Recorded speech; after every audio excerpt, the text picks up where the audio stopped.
Le 28 septembre 1942, au matin, une compagnie d'infanterie allemande, forte de 280 hommes, commença à avancer à travers un champ de mines près de Rjev. Le commandant de la compagnie avait étudié les schémas de minage soviétiques. Ses sapeurs vérifiaient chaque mètre carré avec des détecteurs de métaux. Ils connaissaient l'emplacement standard des mines, disposition en quinconce, intervalle de 4,5 mètres, orientation selon les points cardinaux. Ils avançaient avec assurance. Après 17 minutes, 129 d'entre eux étaient morts. Encore 81 se vidèrent de leur sang dans des cratères. 70 restaient en vie, mais ne pouvaient avancer ni en avant ni en arrière.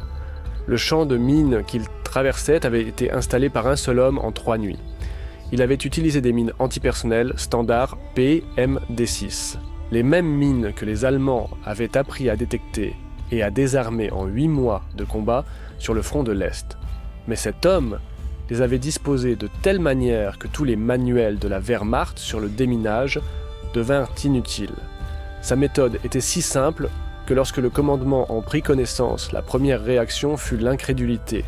Si efficace qu'elle fut adoptée comme nouvelle norme pour toutes les lignes défensives de l'armée rouge en 6 semaines. Si meurtrière que les sapeurs allemands refusaient de déminer les secteurs où, selon leurs soupçons, cet homme avait travaillé. Qu'avait-il fait? Comment un seul sapeur changea-t-il la tactique de la guerre des mines pour toujours? Et pourquoi son propre commandement qualifia-t-il d'abord sa méthode de violation illégale des instructions militaires? Le sergent-chef, Piotr Alexeyevitch Semenov, avait 29 ans. Il était né au village de Kryushi, dans la région de Ryazan, où avant la guerre, il travaillait comme géomètre au comité de district. Son travail consistait à mesurer les limites des parcelles de terre, à établir des cartes de champs et à déterminer les emplacements optimaux pour les constructions kolkhosiennes. Semenov passait ses journées à regarder la terre, étudiant comment le relief naturel influençait l'emplacement des objets, comment les gens choisissaient instinctivement les chemins de déplacement à travers un terrain irrégulier. Quand la guerre commença, il fut appelé dans les troupes du génie le 23 juin 1941. Ses compétences de géomètre firent de lui un candidat naturel pour travailler avec les mines et les fortifications de campagne. En septembre 1942, Semenov servait dans la 4e compagnie du 2e bataillon distinct du génie de la 31e armée du front occidental. Il participa au minage de positions défensives près de Vyazma, Gzhatsk et Sidjevka. En 14 mois de service, il avait installé plus de 3000 mines antipersonnelles et 200 mines anti-chars. Semenov était un homme méthodique, de petite taille et maigre, avec des yeux gris pénétrants. Il parlait rarement le premier, mais quand il parlait, ses mots étaient vite précis et pesés. Les camarades de la compagnie l'appelaient le géomètre. Non par moquerie, mais avec respect.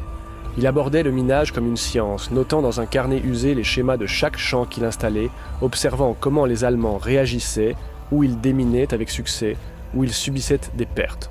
Cette observation le conduirait bientôt à une découverte qui changerait les règles de la guerre. Fin août 1942, Semenov fut confronté à un problème qui l'empêchait de dormir la nuit. Les Allemands avaient appris à traverser les champs de mines soviétiques. Ce n'était pas une percée soudaine. C'était une adaptation systématique que Semenov observait semaine après semaine. En juin, les sapeurs allemands perdaient 3-4 hommes pour chaque 100 mètres de déminage. En juillet, 2. En août, moins d'1. Ils avaient étudié les instructions soviétiques de minage. Peut-être a-t-il capturé un exemplaire du manuel de campagne, peut-être avait-il simplement observé assez longtemps pour comprendre le système. Les instructions soviétiques d'installation de champs de mines étaient claires et détaillées. Les mines étaient installées en quinconce avec des intervalles de 4,5 mètres entre les rangées et 5 mètres entre les mines dans une rangée. Les rangées s'orientèrent parallèlement à la ligne de front. Densité de minage, 25 mines pour 100 mètres de front. Ces règles existaient pour des raisons raisonnables. Elles créaient une couverture uniforme, permettaient de calculer rapidement la quantité nécessaire de mines, simplifiaient la cartographie pour les propres troupes, mais elles rendaient aussi les champs de mines prévisibles. Semenov voyait les résultats de cette prévisibilité de ses propres yeux. Le 1er août, un groupe d'infanterie allemande traversa un champ de mines que sa compagnie avait installé 4 jours auparavant. Le champ contenait 120 mines antipersonnelles MD6 sur un secteur long de 200 mètres. Selon les calculs, la compagnie attaquante devait perdre 30 à 40% de son effectif. Les Allemands perdirent 11 hommes, 11 sur 130. Semenov alla inspecter le champ après que les troupes soviétiques eurent repris la position en contre-attaque. Ce qu'il vit le remplit d'une compréhension glaciale. Les sapeurs allemands avaient percé des corridors à travers le champ de mines avec une précision chirurgicale. Ils se déplaçaient sous un angle de 45 degrés par rapport à la ligne de front, ce qui leur permettait de passer entre les rangées de mines. Ils utilisaient de longues sondes pour vérifier la distance, sachant que la mine suivante serait exactement à 4,5 mètres. Quand ils trouvaient une mine, ils la désarmaient ou la marquaient, puis comptaient 5 mètres à gauche ou à droite pour trouver la suivante dans la rangée. Le 11 août, Semenov perdit un ami. Le soldat Vassili Gromov servait avec lui depuis le début de la guerre. Gromov était de Tambov. Avant l'appel, il travaillait comme professeur de mathématiques. Il avait 32 ans. Il laissait une femme et 2 filles. Gromov était un sapeur patient et minutieux. Il pouvait installer une mine antipersonnelle en 3 minutes de façon qu'il soit impossible de la détecter visuellement. Gromov fut tué par une grenade allemande. Son groupe de 5 sapeurs fut envoyé installer des mines supplémentaires sur un secteur que les Allemands avaient déminé le jour précédent. Ils travaillaient la nuit, comme toujours, mais les Allemands s'y attendaient. Ils avaient laissé des observateurs, qui repérèrent le groupe de Gromov au son du travail. Une rafale de mitrailleuses et 3 grenades. Gromov et 2 autres moururent instantanément. Le 4e mourut en route vers le poste médical. Le 5e survécut mais perdit sa jambe gauche. Semenov aida à transporter les corps. Le visage de Gromov était calme. La grenade l'avait touché dans le dos alors qu'il essayait d'enterrer une mine. Semenov trouva dans la poche de la tunique de Gromov une lettre écrite mais non envoyée. « Chère Anna, commençait-elle, je pense que cette guerre se terminera bientôt. Les Allemands perdent l'initiative. Nous tenons bon. » Semenov termina cette lettre et l'envoya à la veuve de Gromov. Il ne mentionna pas comment son mari était mort. Écrivit que la mort avait été rapide, sans souffrance. Quand c'était vrai, mais pas toute la vérité. Toute la vérité était que Gromov était mort en essayant d'installer des mines dans un système que l'ennemi avait déjà appris à contourner. Le 18 août, Semenov observa aux jumelles comment une équipe d'ingénieurs allemandes démina un secteur en 2 heures. Un secteur dont le minage avait pris à sa compagnie 3 nuits. 180 mines, chacune soigneusement installée, camouflée, notée sur la carte. Les Allemands se déplaçaient systématiquement. Leurs sondes trouvaient mine après mine avec une régularité monotone. Le commandant du groupe allemand ne prenait même pas la peine de ramper. Il marchait légèrement courbé, indiquant à ses hommes où creuser. « Ils lisent nos champs comme un livre », dit le capitaine Morozov, commandant de la compagnie debout près de Semenov. Morozov était un officier de carrière, avait combattu déjà pendant la guerre de Finlande. Chaque champ de mine la même page, seulement réimprimé. Camarade capitaine. Semenov ne quittait pas ses jumelles des yeux. Et si on écrivait un autre livre ? Morozov le regarda mais ne dit rien. Semenov voyait dans ses yeux la même fatigue qu'il ressentait lui-même. Fatigue d'installer des mines qui ne fonctionnent pas, de perdre des hommes qui meurent en accomplissant un travail devenu absurde, de savoir que demain ils iront à nouveau installer des mines, exactement de la même façon, parce que c'est ce qui est écrit dans l'instruction. Ce soir-là, Semenov calcula les pertes. En 6 semaines d'août et début septembre, sa compagnie avait installé 14 champs de mines, d'une longueur totale de 4000 mètres. Au total, 2300 mines. Les Allemands attaquèrent à travers ces champs 12 fois. Selon les traces de reconnaissance et les calculs des documents capturés, l'ennemi perdit sur les mines 103 hommes tués et blessés. 103 hommes sur 2300 mines. Cela signifiait que seulement 4,5% des mines avaient causé des dégâts à l'ennemi. Mais pour l'installation et l'entretien de ces champs, la compagnie de Semenov avait perdu 19 hommes. 9 tués lors du minage, 10 lors de tentatives de restauration ou de renforcement de champs déjà installés. L'arithmétique était cruelle et claire.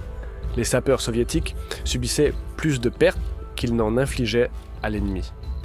Le 23 septembre 1942, vers 9h30 du soir, Semenov était assis dans l'abri à la lumière d'une lampe fumeuse. Les autres combattants dormaient. L'équipe de garde creusait des tranchées à 300 mètres à l'ouest. Quelque part au loin grondait l'artillerie. Bombardement des positions allemandes avant l'attaque prévue à l'aube.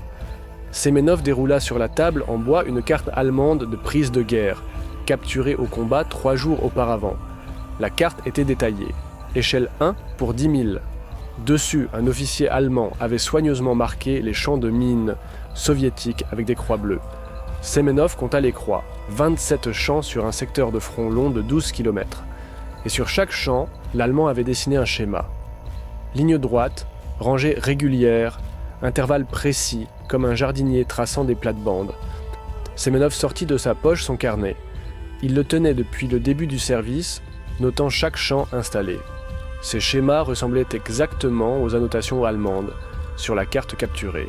Ligne régulière, disposition en quinconce, 4 mètres et demi entre les rangées, 5 mètres entre les mines.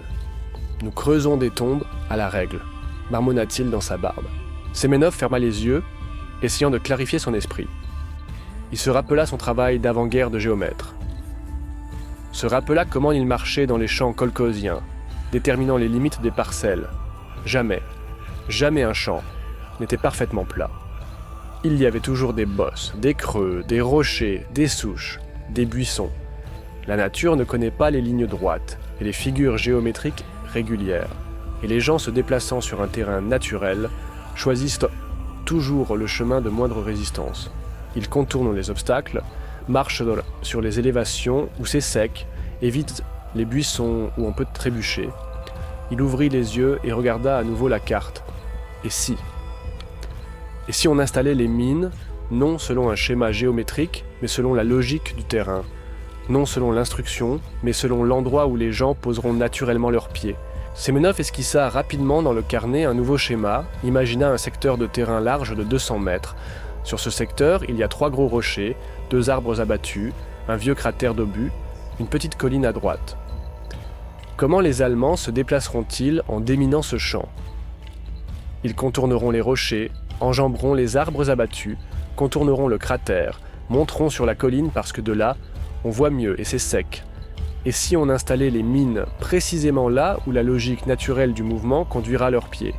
Si on ne pensait pas du tout aux rangées et aux intervalles, si on pensait aux pierres, aux arbres, et à l'endroit où une personne posera son pied en essayant de traverser ce secteur. Semenov dessinait rapidement. Son crayon laissait des croix sur le schéma. Les croix se groupaient autour des obstacles. Derrière le rocher, 3 mines, parce qu'ici, passage étroit. Près de l'arbre abattu 2 mines, devant le tronc et 3 derrière, parce que les gens enjamberont précisément là. Sur la pente de la colline des mines à distance d'un pas l'une de l'autre, parce que là se formera un sentier naturel. Aucun ordre, aucun intervalle régulier. Les mines là où sont les pieds. C'était d'une simplicité absurde, mais cela violait chaque règle de l'instruction. Les champs de mines doivent être installés avec une densité uniforme pour une couverture garantie. Les schémas doivent être standards pour faciliter la cartographie. Les intervalles doivent être fixes pour calculer la quantité nécessaire de mines. Semenov regarda sa montre. Moins le quart de minuit. Dans 6 heures, la compagnie devait commencer l'installation d'un nouveau champ de mines sur le secteur près de la hauteur 123. Secteur long de 250 mètres. Selon la norme, il fallait 150 mines, 3 nuits de travail. Il prit une feuille blanche et commença à écrire une note de rapport au capitaine Morozov. Il écrivit rapidement, exposant l'idée, l'étayant par des calculs, expliquant la logique. Quand il eut terminé, il était 21 minutes après minuit. Il relut ce qu'il avait écrit, ratura 3 phrases qui sonnaient trop sûres d'elle, ajouta une soulignant le caractère expérimental de la proposition. Puis il plia le papier, le cacha dans la poche de sa tunique et se coucha pour dormir. Mais le sommeil ne venait pas. Il restait allongé les yeux ouverts, imaginant les sapeurs allemands avançant avec assurance entre les rangées de mines, comptant les pas, mesurant les distances avec des sondes, puis les imaginant essayant de trouver un système là où il n'y en avait pas, essayant de prédire où était la mine suivante, quand chaque mine se trouvait là où il était logique de poser le pied, et non là où dictait la géométrie. À 4 heures du matin, il se leva. se lava à l'eau froide d'un seau et partit chercher le capitaine Morozov. Le capitaine Morozov lut la note de Semenov, debout à l'entrée de l'abri de commandement. L'aube commençait à peine. Le ciel à l'est se teintait de gris. Quelque part à droite, une mitrailleuse crépitait par courtes rafales. Une sentinelle nerveuse tirait sur les ombres. « Sergent-chef !» Morozov plia le papier et regarda Semenov. « Vous comprenez que vous proposez de violer le règlement de campagne ? Je comprends, camarade capitaine. Vous proposez d'installer un champ de mines sans schéma fixe. Comment allons-nous le cartographier pour nos troupes ? Je dresserai une carte détaillée avec rattachement de chaque mine aux repères locaux. Rochers, arbres, cratères. Nos combattants pourront utiliser la carte. Les Allemands ne pourront pas prédire l'emplacement des mines, selon un système, parce qu'il n'y aura pas de système. » Morozov resta silencieux, regardant quelque part vers les positions allemandes. Là-bas, à 1,5 km derrière le rideau forestier, se tenaient les Allemands, se préparaient à l'attaque que le commandement soviétique attendait dans 2-3 jours. La hauteur 123 était une position clé. Qui contrôlait la hauteur, contrôlait l'observation de toute la vallée. Combien de mines vous faudra-t-il ? Selon la norme 150, selon ma méthode 80, peut-être 90. Moins de mines, plus d'effets. Plus de mines là où l'ennemi marchera. 0 mine là où il ne sera pas.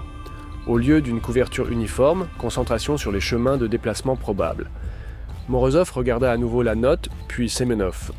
Vous avez l'expérience de la lecture du terrain. Vous êtes géomètre. Êtes-vous sûr de pouvoir prédire où les Allemands marcheront ? Les gens sont partout les mêmes, comme un camarade capitaine. Ils contournent les obstacles par la gauche si la main droite est occupée par l'arme. Ils marchent sur les élévations. Ils choisissent donc le chemin le plus court entre les abris. Je ne peux pas prédire chaque pas, mais je peux prédire les zones de concentration du mouvement. Silence. Morozov réfléchissait. Semenov se tenait au garde-à-vous attendant. Il savait qu'il demandait au capitaine de risquer sa carrière. Si la méthode échouait, si les Allemands traversaient le champ sans perte, on accuserait Morozov d'arbitraire et de violation des règlements. Si la méthode fonctionnait, un champ, dit Morozov, expérimental. Vous l'installerez selon votre méthode. Je vous donnerai 2 des meilleurs sapeurs, vous dresserez une carte détaillée. Si les Allemands attaquent et que votre champ fonctionne mieux que le standard, je ferai rapport au bataillon. Sinon, il ne termina pas la phrase, ce n'était pas nécessaire. Bien. Camarade capitaine, le 24 septembre dans la soirée, Semenov conduisit 2 sapeurs à la hauteur 123. Avec eux se trouvaient 85 mines antipersonnel PMD-6, des pelles, des sondes et une bobine de fil de fer pour le balisage. Semenov prit aussi un carnet vierge, 2 crayons et un compas. Les 2 premières heures, il se contenta de marcher sur le secteur, étudiant le terrain. Le secteur représentait une pente douce, large de 250 mètres, descendant de la hauteur vers les positions allemandes. Sur la pente poussaient de rares bouleaux, 3 chênes, de nombreux buissons. Il y avait 7 gros rochers, 2 arbres abattus, 4 vieux cratères d'obus. Semenov imaginait les fantassins allemands montant la pente à l'attaque. Ils sortent du rideau forestier en bas. Le premier instinct sera d'utiliser les arbres comme abri. Cela signifie que le mouvement se concentrera autour des bouleaux et des chênes. Les rochers offrent aussi un abri, mais derrière eux, il y a des zones mortes. Les Allemands les contourneront par les flancs. Les arbres tombés doivent être enjambés. Là, on marche toujours aux mêmes endroits. Il commença à dessiner un schéma, lignes irrégulières, chemins de mouvement probables. Comme les ruisseaux dévalpent la colline, ainsi l'infanterie coulera sur la pente, contournant les obstacles, se concentrant dans les passages étroits, se dispersant sur les zones ouvertes. Le soir, ils commencèrent de l'installation. Semyonov installa lui-même la première mine, derrière un gros rocher, à gauche du centre du secteur. Pas devant le rocher, mais derrière lui, à 1 mètre du bord, là où l'homme sort de l'abri et fait un grand pas. La deuxième mine à la base d'un bouleau du côté des positions allemandes, où l'attaquant se pressera instinctivement contre le tronc, la troisième sur le sentier entre 2 buissons, parce que c'est un passage naturel. Il reportait soigneusement chaque mine installée sur le schéma avec référence au point de repère. Mine numéro 1. Derrière le rocher, C, 90 cm du bord. Azimut 120 degrés du centre du rocher. Mine numéro 2. Bouleau B3, côté nord du tronc, 30 cm de la base. Le travail avançait lentement. Lors d'une installation standard, les sapeurs travaillaient rapidement, mécaniquement. Mesuraient la distance, creusaient un trou, installaient la mine, camouflaient. Suivant. Ici, chaque mine nécessitait réflexion. Semyonov s'approchait du lieu, se mettait à genoux, regardait autour de lui, imaginait l'attaquant courant sous le feu. Où regardera-t-il? Où s'arrêtera-t-il? Où posera-t-il le pied? Parfois, il changeait de décision, déterrait une mine déjà installée et la déplaçait d'un demi-mètre sur le côté, parce qu'il comprenait. Non, l'homme ne marchera pas ici mais là. Le soldat Kuznetsov, l'un des sapeurs aidant Semyonov, demanda doucement. « Camarade sergent-chef, comment savez-vous où placer ?» Semyonov se releva, secoua la terre de ses mains. « Viens ici, Kuznetsov, imagine, tu es allemand. Tu cours à l'attaque. Devant toi, un rocher, derrière lui, un boulot. Par où courras-tu » Kuznetsov regarda quelques secondes, puis désigna à gauche du rocher. Là, plus près du boulot, jusqu'à l'abri suivant. Correct. Et où t'arrêteras-tu? Au boulot de ce côté, indiqua-t-il. Montre comment tu approcheras. Kuznetsov avança incertain, se baissant instinctivement bien qu'il n'y ait pas de feu, contourna le rocher par la gauche, courut 8 pas, se pressa contre le tronc du boulot. Semyonov s'approcha, éclaira vers le bas avec sa lampe de poche. Sous les pieds de Kuznetsov à 15 cm du tronc, gisait une mine fraîchement enterrée. « C'est ici que tu as posé le pied, Kuznetsov. C'est ici que l'Allemand posera le sien. Ni 1 mètre à droite, ni 1 mètre à gauche, ici, parce que c'est logique. » Kuznetsov pâlit en regardant en bas. Semyonov sourit. « N'aie pas peur, elle n'est pas encore armée. Mais tu comprends maintenant ?»« Je comprends, camarade sergent-chef. » À 4 heures du matin, ils avaient installé 63 mines. À 6h85. Semyonov vérifia chacune, s'assura qu'elles étaient toutes armées et camouflées. Puis ils retournèrent aux positions de la compagnie. Semyonov ne dormit pas, perfectionnant la carte du champ de mines. La carte ressemblait à un dessin anatomique du système circulatoire. Les mines se regroupaient le long des chemins de mouvement probables, comme les capillaires se concentrent autour des organes. Le matin, il remit la carte au capitaine Morozov et tomba dans un sommeil lourd. Les Allemands attaquèrent le 28 septembre. Le renseignement rapporta la préparation d'une attaque le 27 septembre à 14 heures. L'infanterie allemande se concentrait dans la lisière forestière au pied de la hauteur 123. L'artillerie avançait vers les positions de tir. Les officiers effectuaient une reconnaissance aux jumelles. Le capitaine Morozov réveilla Semyonov. Demain à l'aube. Toute une compagnie, peut-être plus. Le renseignement dit que les Allemands sont sûrs de pouvoir prendre la hauteur d'un seul élan. Semyonov hocha la tête, pas complètement réveillé. Morozov continua. J'ai rapporté votre expérience au commandant de bataillon. Il n'a pas approuvé, mais n'a pas interdit non plus. Il a dit que si votre champ échoue, je réponds de ma tête, Sozios. S'il fonctionne, il rapportera au quartier général de l'armée. Le champ fonctionnera, camarade capitaine. D'où une telle certitude? Semyonov se leva de sa couchette, enfila ses bottes. Parce que je sais comment les gens pensent sous le feu. Ils ne pensent pas à la géométrie, ils pensent à l'abri, aux 3 prochains pas. Mes mines sont exactement là. Morozov le regarda longuement, puis lui tapa sur l'épaule. J'espère que vous avez raison, géomètre. Le 28 septembre à 5 heures du matin commença la préparation d'artillerie allemande. Les obus couvraient les tranchées soviétiques au sommet de la hauteur. Le feu était dense, méthodique. Les Allemands frappaient des cibles préalablement repérées. Après 20 minutes, l'artillerie déplaça le feu en profondeur de la défense et de la lisière forestière se leva l'infanterie. Semyonov observait depuis le poste de commandement enterré à 800 mètres de la hauteur. À côté de lui se tenait le capitaine Morozov avec des jumelles, un radiotélégraphiste avec un poste radio, le commandant de bataillon Major Belov qui était venu observer le résultat de l'expérience. De Josiour, les Allemands avançaient en 3 vagues. Première vague, environ 120 hommes, déployés en chaîne. Deuxième vague, encore 100 à 50 mètres derrière la première. Troisième vague, réserve. Environ 60 hommes à la lisière de la forêt. Une compagnie renforcée, marmonna le Major Belov. Peut-être une compagnie et demie? Ils sont sérieusement déterminés. La première vague montait la pente rapidement, par bond d'un abri à l'autre. Les mitrailleurs soviétiques au sommet ouvrirent le feu. Les Allemands se couchèrent, rampèrent. Certains utilisaient les cratères comme abri. D'autres se pressaient contre les rochers, les arbres. Semyonov regardait. sans détourner les yeux. Les Allemands se déplaçaient exactement comme ils l'avaient prédit. Ils contournaient les rochers par les flancs, se concentraient près des arbres, rampaient le long des plis naturels du terrain. La première explosion retentit. Sur la gauche de la pente, près du gros rocher. Un soldat allemand bondit de derrière la pierre et fit un grand pas en avant. L'explosion le déchira en deux. 5 secondes plus tard, deuxième explosion près du bouleau. 3 secondes plus tard, troisième, quatrième.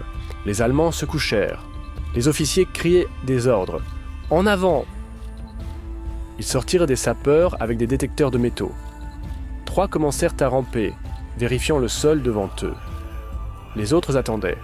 Semyonov voyait aux jumelles les visages des sapeurs allemands. Ils travaillaient méthodiquement, professionnellement. Un rampait devant avec le détecteur de métaux.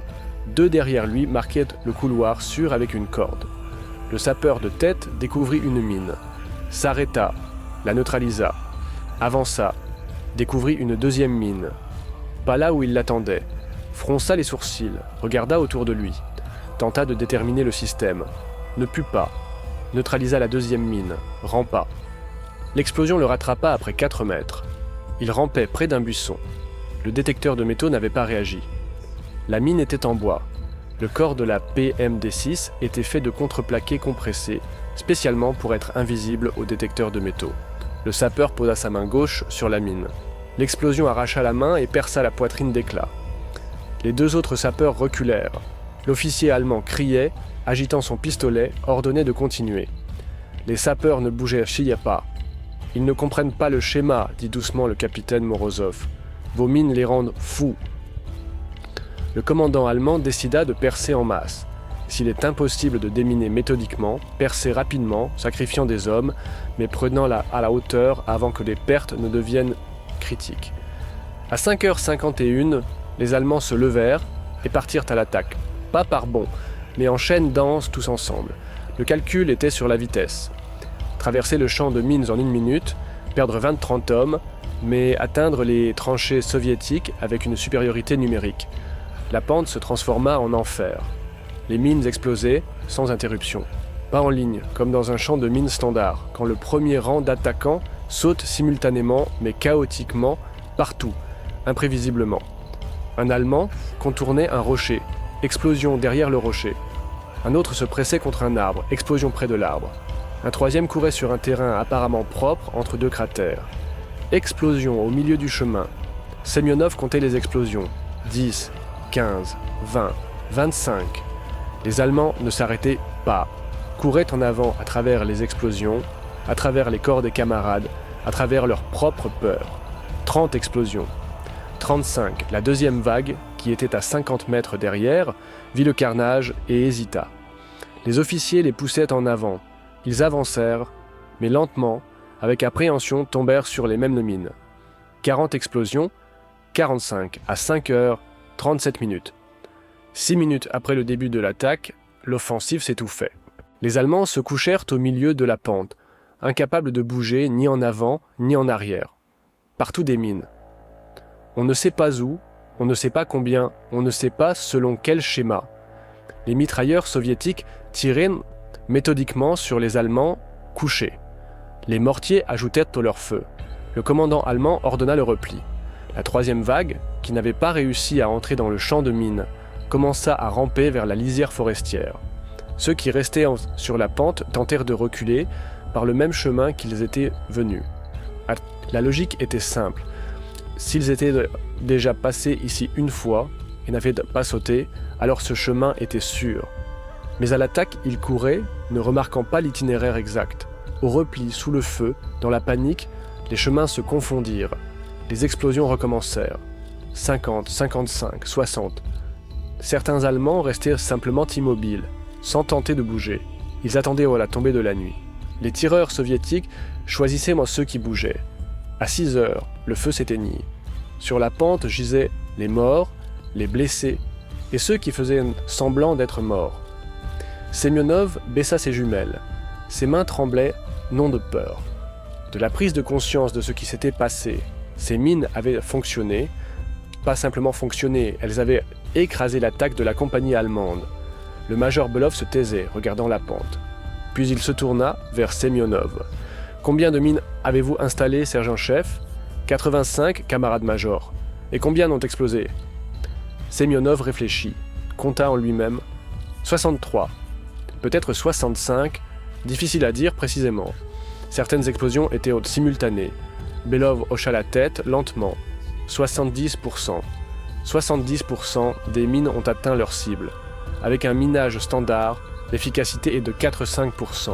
Il se tourna vers le capitaine Morozov. « Capitaine, organisez l'évacuation des blessés allemands après la tombée de la nuit. Que les médecins militaires comptent les pertes de l'ennemi, tués et blessés séparément. J'ai besoin de chiffres précis. »« Oui, camarade-major. » Belov regarda Semyonov de nouveau. « Vous comprenez ce que vous avez fait ? J'ai installé un champ de mines, camarade-major. Non, vous avez changé les règles du jeu. Les Allemands apprenaient à contourner nos champs de mines depuis 8 mois.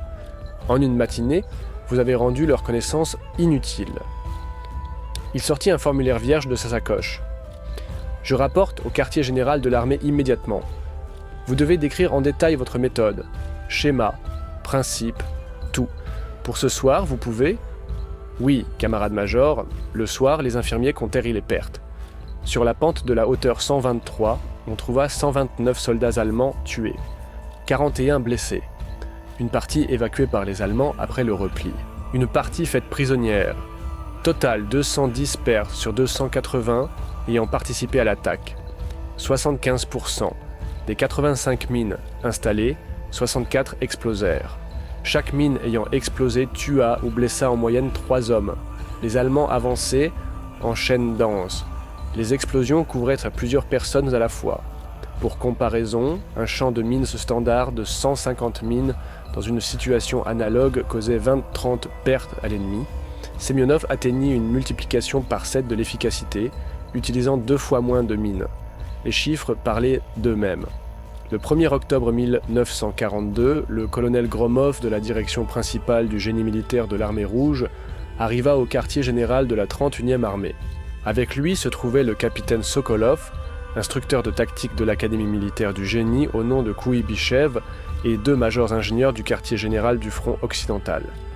Ils passèrent toute la journée sur la hauteur 123, étudiant le champ de mines de Semyonov, plus précisément ce qui en restait. Les 64 mines ayant explosé avaient laissé des cratères. 21 mines restaient en place. Semyonov fit pour la commission une visite du terrain, expliquant la logique de placement de chaque mine. Ici le rocher, il désigna une grosse pierre d'environ 2 mètres de diamètre. L'attaquant le contourne par la droite ou par la gauche. Par la droite, c'est plus près du prochain abri, ce boulot. Donc la majorité ira par la droite. J'ai placé 3 mines à droite du rocher à distance d'un pas naturel. Une mine à gauche pour ceux qui prendront le chemin long. Le capitaine Sokolov notait dans son carnet en hochant la tête. Le colonel Gromov se taisait, mais Semyonov voyait qu'il écoutait attentivement. Et ici, Semyonov amena le groupe vers un chêne tombé. Obstacle de 60 cm de hauteur.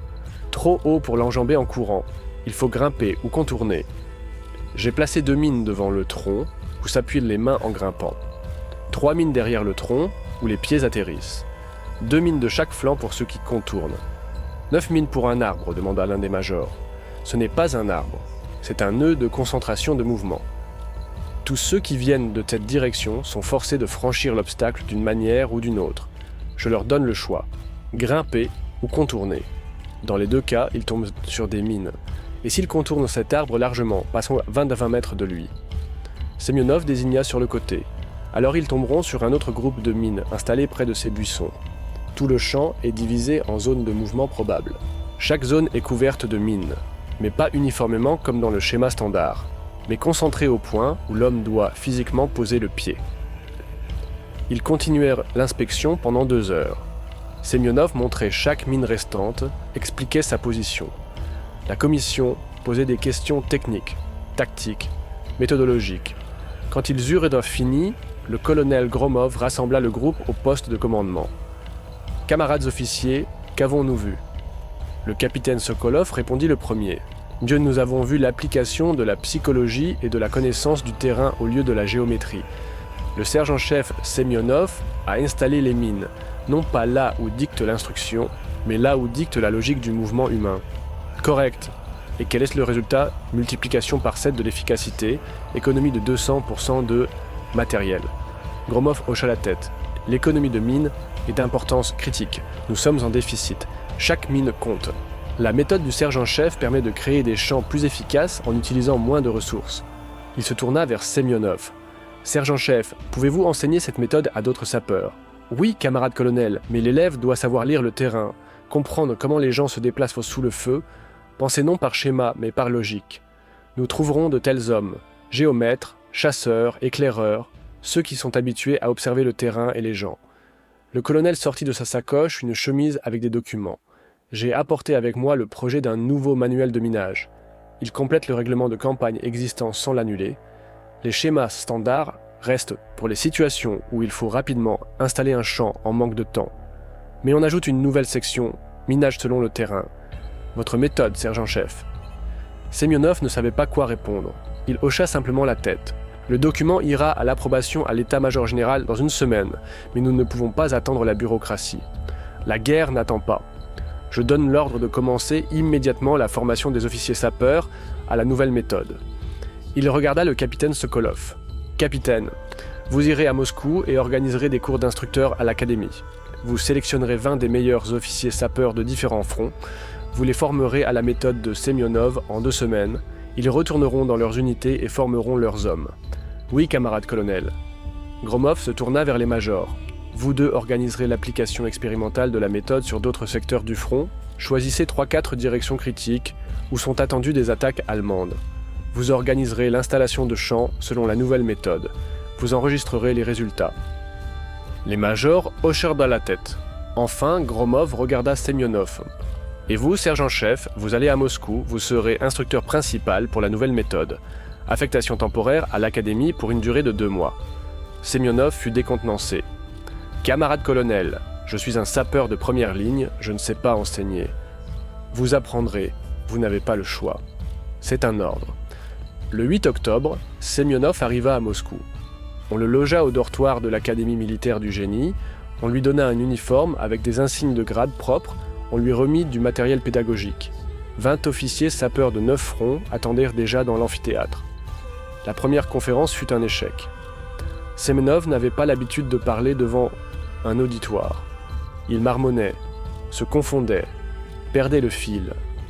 Les officiers écoutaient poliment, mais sans enthousiasme. C'était un géomètre d'un village perdu qui tentait d'enseigner à des ingénieurs militaires de carrière. Après la conférence, le capitaine Sokolov prit Semyonov à part. « Ah, poste, sergent-chef, vous racontez la théorie, mais les officiers ont besoin de pratique. Montrez-leur, ne racontez pas. » Le lendemain, Semyonov conduisit le groupe au terrain d'entraînement de l'académie. Un terrain de 200 sur 300 mètres avec des obstacles artificiels, des cratères, des arbres. Il divisa les officiers en 2 équipes. Première équipe, vous êtes des fantassins allemands. Votre tâche est de traverser ce terrain d'un bout à l'autre. Deuxième équipe, observateurs. Notez exactement où posent le pied les combattants de la première équipe. L'exercice dura 20 minutes. Les officiers de la première équipe traversèrent le terrain en imitant un déplacement sous le feu. Ils utilisèrent dans les abris, couraient, rampaient. Les observateurs plantaient des drapeaux au point où marchaient les participants. Quand ils eurent terminé, Semyonov rassembla tout le monde devant la carte du terrain. Regardez les drapeaux, où est la concentration? Les officiers restaient silencieux, étudiants. Puis un major, Petrov, du front de Kalinindy. Près des obstacles, des cratères, des rochers, des arbres. Correct. Maintenant, regardez plus attentivement, où exactement par rapport aux obstacles. Petrov s'approcha de la carte, scruta. À droite des rochers, plus souvent qu'à gauche, derrière les arbres, et non devant. À la sortie des cratères, et non à l'entrée. Excellent. Et pourquoi? Parce que les droitiers tiennent le fusil dans la main droite. C'est plus pratique de contourner de gauche à droite. Derrière l'arbre, c'est un abri contre le feu. À la sortie du cratère, parce que c'est la jambe d'appui lors de la montée. Semyonov sourit. Maintenant, vous comprenez la méthode. Ce n'est pas de la géométrie, c'est la physique du corps humain et la psychologie de l'homme sous le feu. Placez des mines là où vous voyez des drapeaux, et chaque mine atteindra sa cible. La formation dura 14 jours. Chaque jour, de nouveaux exercices, différents types de terrain, différentes conditions, différents scénarios d'attaque. Les officiers apprenaient à lire le terrain avec les yeux d'un géomètre et d'un psychologue à la fois. À la fin du cours, les 20 officiers pouvaient planifier de manière autonome un champ de mines, selon la méthode de Semenov. Chacun reçut un exemplaire du nouveau manuel et retourna sur son front avec la tâche de former ses subordonnés à la méthode.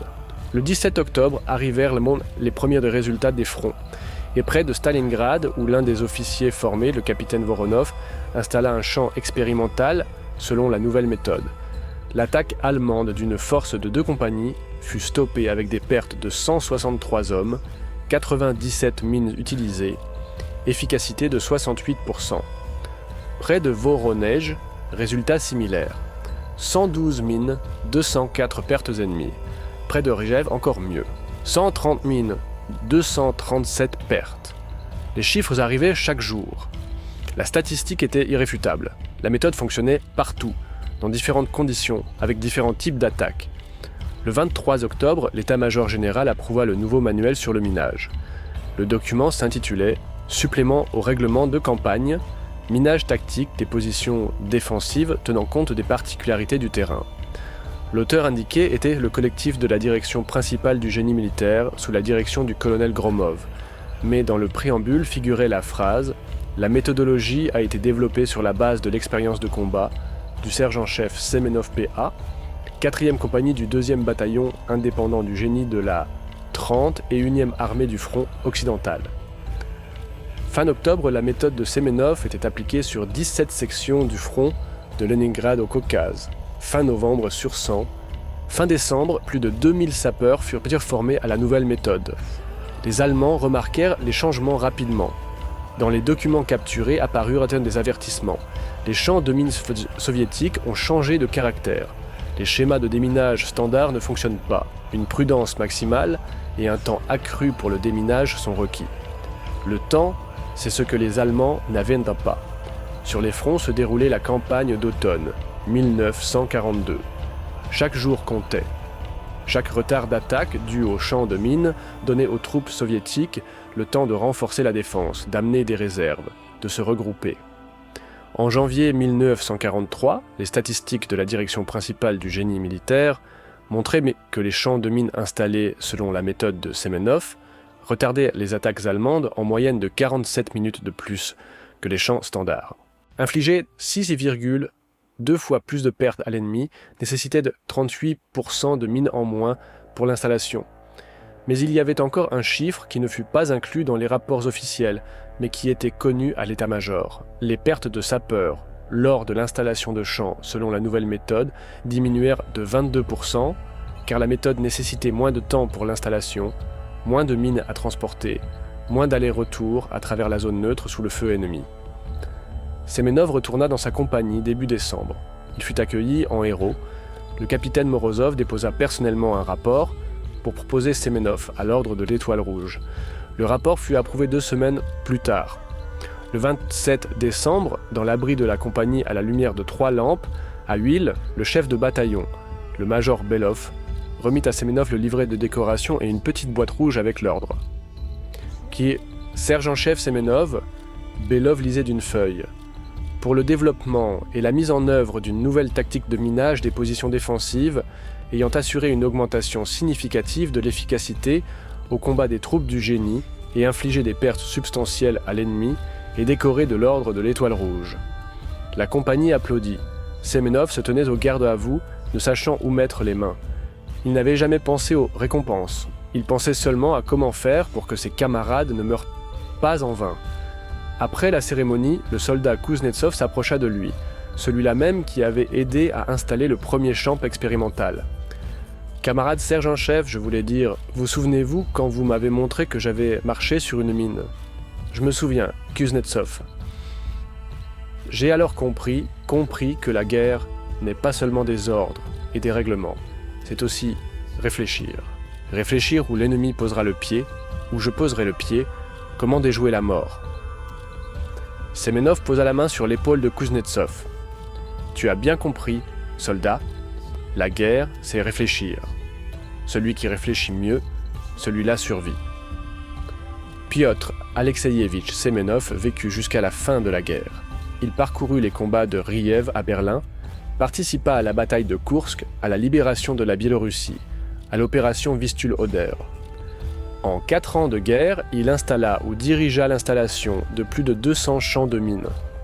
Aucun d'eux ne fut installé selon un schéma géométrique standard. Chacun était unique, adapté à un terrain spécifique, à une situation tactique spécifique. Il fut blessé 3 fois, la première fois par un éclat d'obus au bras gauche, près de Koursk, en juillet 1943, la deuxième fois par une balle à la cuisse lors du franchissement du Dniepr en septembre de la même année, la troisième fois par une onde de choc lors de l'assaut de Königsberg en avril 1945.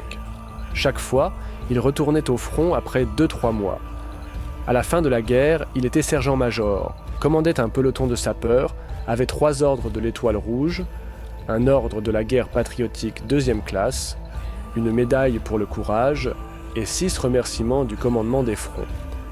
Mais sa principale récompense était autre: de savoir que sa méthode avait sauvé des milliers de vies. Selon les calculs de la direction principale du génie militaire, durant la période d'octobre 1942 à mai 1945, plus de 8000 champs de mines furent installés selon la méthode de Semenov sur tous les fronts de la Grande Guerre patriotique. Ces champs stoppèrent, ou retardèrent, des centaines d'attaques allemandes, infligèrent à l'ennemi des dizaines de milliers de pertes, économisèrent des millions de mines dont on manquait déjà. Mais peut-être plus important était autre chose. La méthode de Semenov changea la mentalité. Elle montra que la science militaire n'est pas seulement suivre les règlements, mais aussi l'application créative des connaissances, qu'un sergent géomètre peut faire une découverte qui changera la tactique d'une armée entière, que la simplicité est souvent plus efficace que la complexité, que l'observation et la compréhension de la nature humaine sont plus importantes que les schémas et les formules. Après la guerre, Semenov retourna dans la région de Ryazan. On lui proposa de rester dans l'armée, de continuer le service dans les troupes du génie, d'enseigner à l'académie. Il refusa, voulait rentrer chez lui, dans son village de Kryuchi, à son travail de géomètre. Le village n'existait plus. Les Allemands l'avaient brûlé en 1941. À l'emplacement de sa maison poussaient des orties. Semenov retrouva la limite de l'ancienne parcelle grâce à l'angle de la fondation et 2 bouleaux que son père avait plantés. Il reconstruisit la maison durant l'été. À l'automne, le comité régional lui proposa le poste de géomètre en chef du district. Il accepta. Pendant 23 ans, Semenov travailla comme géomètre, délimitait les champs des kolkhozes, établissait des cartes, déterminait les limites des parcelles, le même travail qu'avant la guerre. Seulement maintenant, quand il regardait la terre, il ne voyait pas seulement les limites et le relief. Il voyait les chemins par lesquels les gens se déplaceraient si la guerre passait par cette terre. Voyait tout naturellement poser le pied, ou s'arrêter, ou se mettre à couvert. Ces connaissances faisaient maintenant partie de sa perception, inséparable de lui, comme la capacité de lire ou de marcher. Parfois, des officiers des académies militaires venaient le voir, demandaient à intervenir devant les cadets, raconter la méthode, partager l'expérience. Semenov acceptait à contre-cœur, n'aimait pas se souvenir de la guerre. Mais quand il arrivait à l'académie, quand il voyait les jeunes lieutenants notant attentivement chaque mot, il comprenait que c'était important. Important de transmettre les connaissances. Important que la prochaine génération d'ingénieurs militaires comprenne, réfléchir est plus important que suivre les instructions. En 1968, quand Semenov avait 55 ans, on l'invita à Moscou pour une conférence consacrée au 25e anniversaire de la bataille de Koursk. Il ne voulait pas y aller. La santé n'était plus ce qu'elle était. Les vieilles blessures se faisaient sentir, surtout le bras gauche et la jambe. Mais le général-major Sokolov appela, ce même capitaine qui organisait les premiers cours d'instructeur en 1942. Maintenant, il dirigeait la chaire du génie militaire à l'Académie Joukov. « Piotr Alexeïevitch, vous devez absolument venir. Nous allons discuter du développement des troupes du génie pendant 25 ans. Votre découverte est la pierre angulaire de la théorie moderne du minage. Sans vous, cette conférence n'est pas complète. » Semenov vint. La conférence se tenait dans la grande salle de l'Académie. 200 officiers, professeurs, historiens militaires. Semenov était assis au premier rang, se sentant mal à l'aise dans son vieux costume parmi les militaires, en tenue de parade, avec ordre et médailles. Ses propres décorations étaient chez lui dans une boîte à chaussures sur l'étagère du haut du placard. Les rapports se succédaient. On parlait de l'évolution de l'armement minier, de nouveaux types de mines, de réalisations techniques. Puis le général Sokolov monta à la tribune. « Camarades officiers, aujourd'hui parmi nous se trouve un homme que beaucoup d'entre vous ne connaissent que par les manuels, le sergent-major de réserve Piotr Alexeyevitch Semenov. En 1942, il était sergent-chef d'une compagnie de sapeurs, près de Rdjev. Et c'est là, dans les tranchées, ni dans une académie, ni dans un institut scientifique, qu'il accomplit une découverte qui changea le génie militaire pour toujours. Sokolov parla 20 minutes, raconta l'histoire du premier champ expérimental sur la hauteur 123, montra les schémas, les statistiques, les résultats, expliqua comment la méthode de Semenov se développa et se perfectionna pendant 25 ans, comment elle forma la base de la doctrine soviétique du minage, comment elle fut étudiée et adoptée dans d'autres pays. Aujourd'hui, chaque cadet d'une école du génie militaire étudie la méthode du minage tactique par terrain pendant 2 semestres. C'est un cours de base sans lequel il est impossible d'obtenir la qualification d'officier sapeur. Mais peu savent que cette méthode fut développée ni par un scientifique, ni par un professeur, ni par un général. Elle fut développée par un sergent de 29 ans, géomètre, qui observa simplement attentivement et réfléchit. Sokolov fit une pause, puis continua. Après la guerre, je me suis occupé d'analyser l'efficacité de différentes tactiques de minage. Nous avons calculé que les champs de mines installés selon la méthode de Semenov, durant la période d'octobre 42 à mai 45, infligèrent à l'ennemi 183 000 hommes de pertes de plus que n'auraient infligé des champs standards de même étendue. 183 000, c'est l'effectif de 16 divisions. La salle restait silencieuse. Semenov était assis regardant le sol. Les chiffres étaient trop grands, trop abstraits. Il ne pensait pas aux 183 000. Il pensait aux 280 soldats allemands sur cette pente en septembre 42, à comment ils montaient à l'attaque, confiants en la victoire, à comment ces mines les accueillirent. Mais il y a encore un autre chiffre, continua Sokolov, que nous n'avons pas rendu public. L'application de la méthode de Semenov permit de réduire la consommation de mines de 38%, tout en augmentant l'efficacité de 6,2 fois. Cela signifie que nous avons installé 38% de champs en moins, ou avons pu couvrir de champs de mines 38% de front, en plus avec la même quantité de mines. Dans des conditions de pénurie constante de munitions, c'était d'une importance critique. Sokolov se tourna vers Semenov. « Piotr Alexeyevitch, pourriez-vous vous lever ?» Semenov se leva en s'appuyant sur sa canne. La salle applaudit. Il se tenait debout, ne sachant que faire, sentant ses joues brûler. Les applaudissements ne cessaient pas. Le général Sokolov s'approcha de lui, le prit par les épaules. « Camarade, cet homme a sauvé plus de vies que de nombreux généraux, mais il n'a jamais cherché la gloire. Il faisait simplement son travail, le faisait mieux que quiconque avant lui. Ce sont précisément ces gens qui gagnent les guerres. » Après la partie officielle, des officiers s'approchèrent de Semenov, posaient des questions, demandaient des autographes sur les manuels de génie minier. Un jeune major, professeur de tactique, demanda « Piotr Alexeyevitch, dites-moi franchement, quand vous avez inventé votre méthode, avez-vous tout de suite compris qu'elle marcherait ou aviez-vous des doutes ?» Semenov réfléchit, puis répondit « Les doutes étaient là.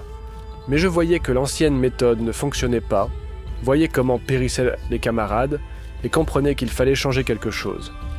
Même si le nouveau s'avérait pire que l'ancien, pire ne pouvait plus être. Nous perdions plus d'hommes que nous n'en faisions perdre à l'ennemi. Ce n'était pas la guerre, c'était du suicide. Et si l'expérience avait échoué?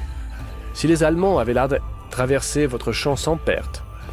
Alors je serais passé en cour martiale pour violation du règlement. Le capitaine Morozov aussi. Peut-être nous aurait-on fusillés, mais le risque en valait la peine. Car si la méthode marchait, et elle a marché, nous aurions sauvé des milliers de vies. Le major hocha la tête pensivement. Vous avez risqué votre vie pour une idée. C'est un courage d'un genre particulier. Non, Semenov secoua la tête. Ce n'est pas du courage, c'est du désespoir. Quand on n'a plus rien à perdre, le risque ne paraît pas si grand. Le soir, le général Sokolov invita Semenov dans un petit restaurant près de l'académie. Ils étaient assis tous deux à une table près de la fenêtre.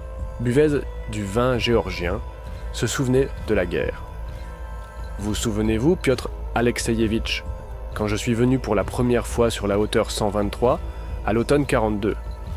J'étais un jeune capitaine, seulement 1 an que j'enseignais à l'académie. Je pensais tout savoir sur le génie minier, et vous m'avez montré en un jour que je ne savais rien. Vous avez appris vite, camarade général. Ne m'appelez pas ainsi. Je suis Andreï pour vous. Vous êtes supérieur en grade. Quel grade? Je suis sergent-major à la retraite. Vous êtes général-major. Le grade, c'est du papier. J'ai appris de vous. Cela fait de vous mon professeur. Et le professeur est toujours supérieur à l'élève. Ils restèrent silencieux, regardant par la fenêtre. Il neigeait. De gros flocons mouillés se posaient sur la vitre. « Dites-moi, Andreï. » Semenov rompit le silence. « La méthode est encore utilisée aujourd'hui ?»« Bien sûr. De plus, elle se développe. Votre idée de base, placer les mines là où l'ennemi posera naturellement le pied et non selon un schéma géométrique, forma la base de toute une direction de la science militaire. Maintenant, nous appelons cela le minage adaptatif. Nous tenons compte non seulement du relief, mais aussi de la tactique de l'ennemi spécifique, des conditions météorologiques, de l'heure du jour. Nous avons des instituts entiers qui développent des modèles mathématiques de probabilité de mouvement des troupes sur le terrain. Des instituts... Semenov sourit. Et moi je faisais ça à l'œil. À l'œil, mais correctement. Savez-vous quel est votre principal mérite ? Ce n'est pas d'avoir inventé une méthode concrète, mais d'avoir changé la philosophie. Avant vous, le minage était une tâche d'ingénierie. Après vous, il est devenu psychologique. Nous avons commencé à penser non pas à comment fermer l'espace avec des mines, mais à comment forcer l'ennemi à marcher là où nous en avons besoin. Sokolov versa encore du vin, leva son verre. À votre santé, Piotr Alexeïevitch, à l'homme, qui a prouvé qu'un soldat avec la bonne idée vaut plus qu'une armée sans idée. Ils burent. Semyonov posa son verre, regarda Sokolov sérieusement. « Andreï, je veux vous demander quelque chose. Une question me tourmente depuis de nombreuses années. J'écoute. Ces 280 soldats allemands à la hauteur 123, je les ai tués. Pas tous les 280, bien sûr. Certains sont morts de balles, d'éclats, mais la plupart de mes mines. J'y pense la nuit. Chacun d'eux avait une famille, une mère, un père, peut-être une femme, des enfants. Ils écrivaient des lettres à la maison, rêvaient de rentrer après la guerre. Et ils sont tous morts parce que j'ai inventé comment les tuer plus efficacement. Sokolov resta longtemps silencieux, regardant dans son verre. Piotr Alexeïevitch, savez-vous combien de soldats soviétiques sont morts sur ce secteur du front avant que vous n'installiez votre champ? Je ne sais pas exactement. En août et septembre 42, 417 hommes. Seulement sur le secteur de la 31e armée d'une largeur de 12 km. Chaque jour, nous perdions 5 à 6 combattants. Les Allemands avançaient méthodiquement, prenaient à hauteur après hauteur, village après village. Les champs de mines standards ne les arrêtaient pas. Ils ont appris à les traverser presque sans perte. Il regarda Semyonov dans les yeux. Après que votre méthode a commencé à être appliquée massivement, les pertes sur le même secteur ont été réduites à 123 hommes par mois de 70%. 70%. Piotr Alexeïevitch, savez-vous ce que cela signifie? Qu'est-ce que cela signifie? Cela signifie que pour chaque Allemand tué sur votre champ de mine, vous avez sauvé au minimum 2 combattants soviétiques. Probablement plus. Parce que lorsque les attaques allemandes ont commencé à échouer sur les champs de mines, ils ont commencé à attaquer moins souvent, plus prudemment. Cela donnait à nos troupes le temps de se renforcer, de faire venir des réserves, de se préparer. Indirectement, votre méthode a sauvé des milliers de vies. Mais les Allemands sont aussi des humains. Dit doucement Semyonov. Oui, ce sont des humains, mais ils sont venus sur notre terre pour tuer. Ils ont brûlé votre village. Ils ont tué des millions de nos gens. Vous n'êtes pas un meurtrier, Piotr Alexeïevitch. Vous êtes un défenseur. Vous avez fait votre travail et vous l'avez bien fait. Ce n'est pas un crime, c'est un devoir. Semyonov se taisait. Sokolov continua. Savez-vous ce que je vais vous dire? Après la guerre, j'ai rencontré des officiers sapeurs allemands. C'était en 1956 lors d'une conférence internationale sur le déminage en Suisse. Un Allemand, ancien major du génie militaire, s'est approché de moi, a appris que j'étais de l'URSS. a demandé s'il était vrai que les champs de mines soviétiques, à l'automne 1942, avaient radicalement changé de caractère. J'ai dit que c'était vrai. Il a secoué la tête et a dit « Celui qui a inventé cela a sauvé des millions de vies, les nôtres et les vôtres, parce que cela nous a forcés à être plus prudents, à ralentir nos offensives. La guerre est devenue plus défensive, moins mobile. Cela a donné aux deux camps le temps de réfléchir, de négocier, de finalement mettre fin à la folie. » Semyonov n'a pas compris la phrase anglaise et Sokolov a traduit. Qui que ce soit qui l'ait inventé, il a sauvé des millions de vies, les nôtres et les vôtres, parce que cela nous a forcés à être plus prudents, à ralentir l'offensive. La guerre est devenue plus défensive, moins maniable. Cela a donné aux deux camps le temps de réfléchir, de négocier, de finalement mettre fin à la folie. L'Allemand a dit cela. Oui, c'était un homme intelligent. Il comprenait que la guerre n'est pas seulement un meurtre, c'est aussi une retenue, un ralentissement et la création de conditions pour la paix. Vos champs de mines ne tuaient pas seulement les Allemands, ils arrêtaient l'offensive allemande. Et une offensive arrêtée, ce sont des vies sauvées des deux côtés. Semyonov but le reste du vin, essuya ses yeux de sa main. Il ne pleurait pas, mais ses yeux étaient humides. Merci Andreï. Je ne sais pas si je vous crois complètement, mais je veux croire. La foi est tout ce que nous avons, Piotr Alexeyevitch. La foi que nous faisions la bonne chose, que nous défendions et n'attaquions pas, que nous sauvions, et eux tuaient. Sans cette foi, les vétérans deviennent fous. Ils restèrent assis encore une heure, parlèrent d'autres choses, des familles, du travail, de la vie après la guerre. Quand ils se séparèrent, Sokolov serra Semyonov dans ses bras. « Venez nous voir à l'académie. Parfois, il est utile aux cadets de voir des héros vivants et pas seulement de lire sur eux dans les manuels. Je ne suis pas un héros, Andreï. Je faisais simplement mon travail. C'est précisément cela qui fait de vous un héros. » Semyonov retourna à Ryazan et continua sa vie tranquille de géomètre. Mais après le voyage à Moscou, quelque chose avait changé. Il commença à écrire des souvenirs, non pas pour publication, pour lui-même, pour la mémoire. Il écrivait le soir après le travail à la lumière d'une lampe de bureau. Il écrivait sur Gromov, un ami sapeur qui était mort d'une grenade en août 1942. Sur le capitaine Morozov, qui avait risqué sa carrière en autorisant l'expérience. Sur le soldat Kuznetsov, qui apprenait à poser des mines, non pas selon les instructions, mais selon la logique. Sur ces 280 Allemands sur le flanc de la hauteur 123. Il écrivait sur la guerre non pas comme une épopée héroïque, mais comme un travail difficile, sale, effrayant, qu'il fallait faire pour survivre, sur comment la guerre apprend à penser, à s'adapter, à chercher de nouvelles solutions, sur le fait que les règlements et les instructions sont importants, mais l'esprit vivant est plus important. Les souvenirs faisaient 120 pages. Il ne les montrait à personne, les gardait dans un tiroir de bureau. Seulement en 1974, quand son petit-fils Oleg, étudiant à la faculté d'histoire de l'Université d'État de Moscou, demanda à son grand-père de raconter la guerre pour un travail de cours, Semyonov lui donna le cahier. « Tout est écrit ici, lisse, mais ne publie pas.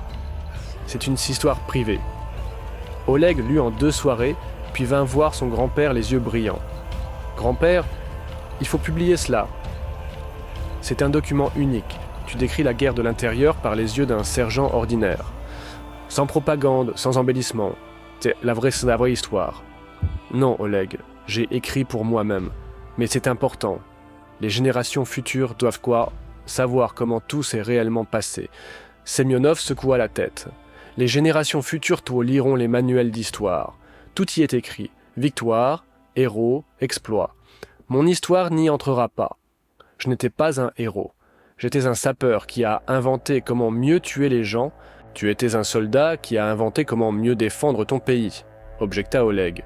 « Peut-être, mais je ne veux pas qu'on se souvienne de moi comme l'inventeur de la mort. Alors comment veux-tu qu'on se souvienne de toi ?» Semyonov réfléchit. Comme géomètre, un homme qui aimait son travail, qui regardait la terre et la comprenait.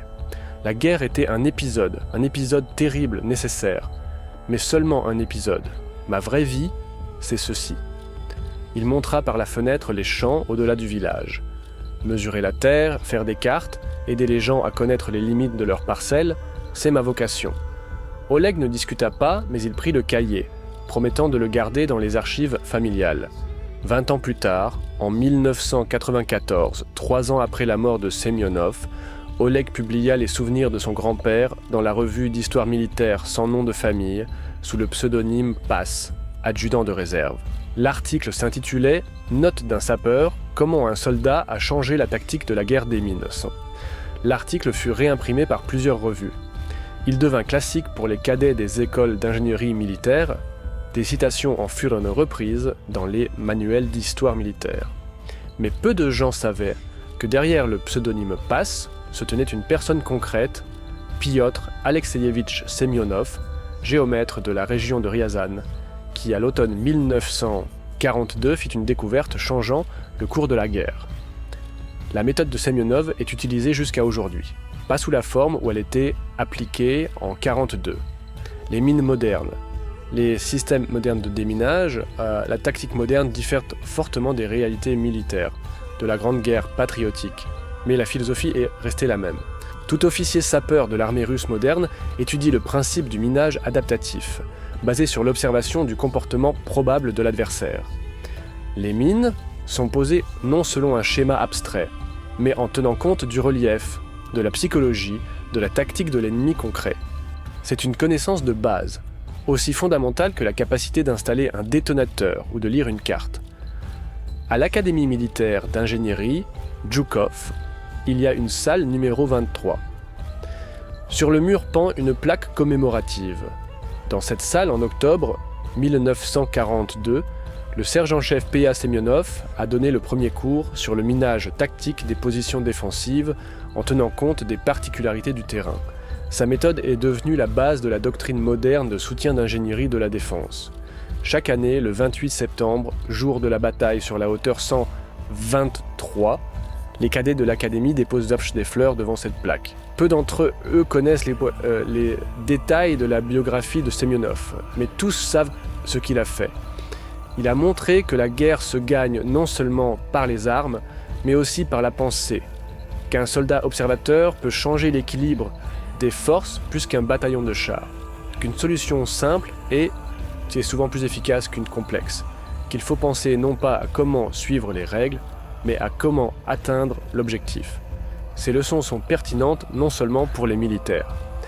Elles sont pertinentes pour quiconque résout des problèmes complexes. Observe. Analyse, cherche des régularités. N'aie pas peur de t'écarter des méthodes standards si tu vois une meilleure solution. Pense à la logique de la situation, pas au schéma prescrit. Piotr Alexeyevitch Semyonov ne s'est jamais considéré comme un inventeur ou un tacticien. Il se considérait comme un géomètre qui a simplement appliqué les connaissances de sa profession aux tâches de la guerre.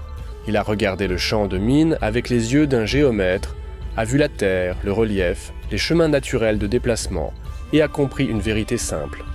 Les gens ne marchent pas selon des schémas géométriques, mais selon la logique du terrain.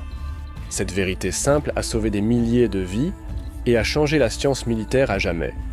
Dans le village de Kryushi de la région de Ryazan, où Semyonov est né, au centre se dresse un petit monument. Une stèle en granit avec l'inscription « À l'enfant du village de Kryushi, l'adjudant Piotr Alexeyevitch Semyonov, 1913-1991. Chevalier de 3 ordres de l'Étoile Rouge, dont la contribution à la victoire, dans la Grande Guerre patriotique, est impossible à surestimer, de la part de compatriotes reconnaissants. Le monument est modeste, sans excès, tel que Semyonov lui-même était. Un homme qui ne cherchait pas la gloire, n'écrivait pas de mémoires pour publication, ne donnait pas d'interview, faisait simplement son travail. À la guerre, le travail de sapeur. Après la guerre, le travail de géomètre. Mais son nom est inscrit dans l'histoire de la science militaire au même titre que les noms de généraux célèbres et de concepteurs d'armes. Parce que dans la guerre, ce ne sont pas seulement ceux qui donnent les ordres qui sont importants, et pas seulement ceux qui créent les armes. Importants sont ceux qui pensent, qui observent, qui trouvent des solutions simples à des problèmes complexes. Le sergent-chef Piotr Alexeyevitch Semyonov était un tel homme, un géomètre d'un village de Ryazan qui a changé la tactique du minage pour toujours. Des décennies après la guerre, les historiens militaires ont analysé l'influence de diverses innovations tactiques sur le cours de la Grande Guerre patriotique. La liste était longue, L'utilisation de coins de char, la tactique de défense en profondeur, l'utilisation de l'aviation d'assaut, le mouvement partisan. Dans cette liste, la méthode de Semyonov occupe une place modeste mais importante. Elle n'a pas gagné de bataille spécifique, n'a pas arrêté d'offensive spécifique. Son influence était cumulative, distribuée dans le temps et l'espace.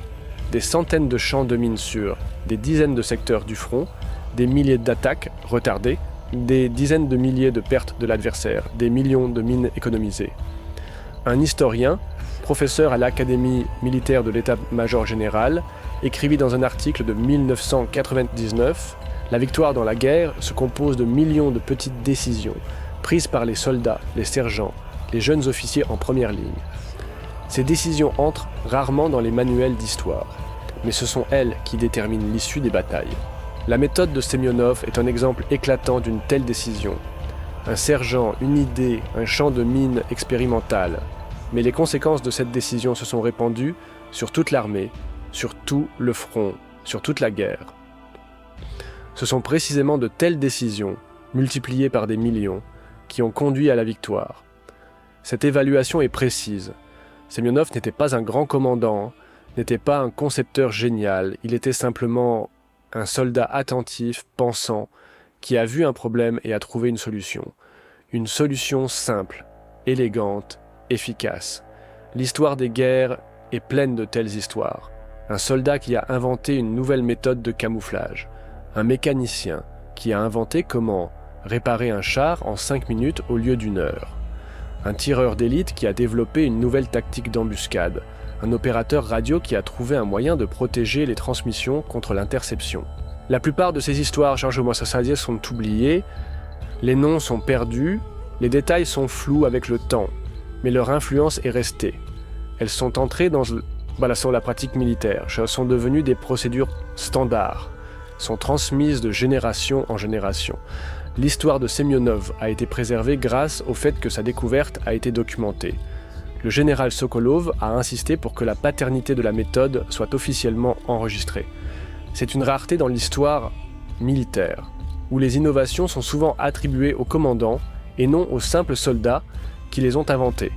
Grâce à cette documentation, nous savons exactement que la méthode de minage adaptatif a été développée par le sergent-chef Piotr Alexeyevitch Semyonov le 28 septembre 1942 sur la hauteur 123 près de Rdjev.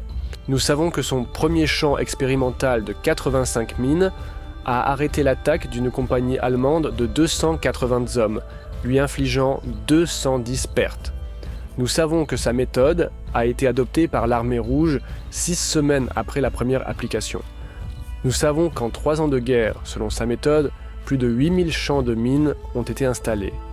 Nous savons que ces champs ont infligé à l'adversaire 183 000 hommes de pertes de plus que ne l'auraient fait des champs standards. Nous savons que sa méthode est utilisée jusqu'à aujourd'hui, 8 décennies après son invention. Mais le principal que nous savons, c'est qu'une seule personne peut changer le cours de l'histoire. Il n'est pas nécessaire d'être général ou président. Il suffit d'être attentif, pensant, prêt à s'écarter des règles quand les règles ne fonctionnent pas. Le sergent-chef Semyonov était un tel homme. Sa disposition illégale de mines a tué 280 soldats allemands dans le premier combat. Mais indirectement, sa méthode a sauvé des centaines de milliers de vies en ralentissant l'offensive allemande, en donnant aux troupes soviétiques le temps de se renforcer, de gagner du temps pour la victoire.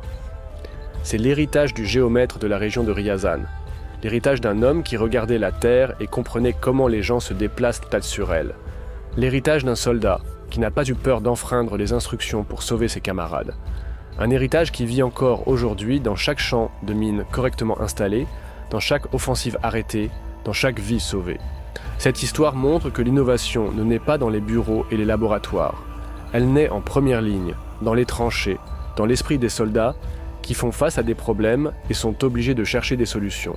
Ces solutions sont souvent simples, mais la simplicité ne signifie pas banalité. La simplicité signifie souvent le génie. La méthode de Semyonov est simple. Pose les mines là où l'ennemi posera le pied, pas là où le schéma le dicte. Mais derrière cette simplicité se trouve une compréhension profonde de la psychologie humaine, du relief du terrain, de la logique du déplacement sous le feu. Cette idée simple a changé la tactique du minage pour toujours. Et c'est la principale leçon de l'histoire de Piotr Alexeïevitch Semyonov. Les idées simples, correctement appliquées, changent le monde.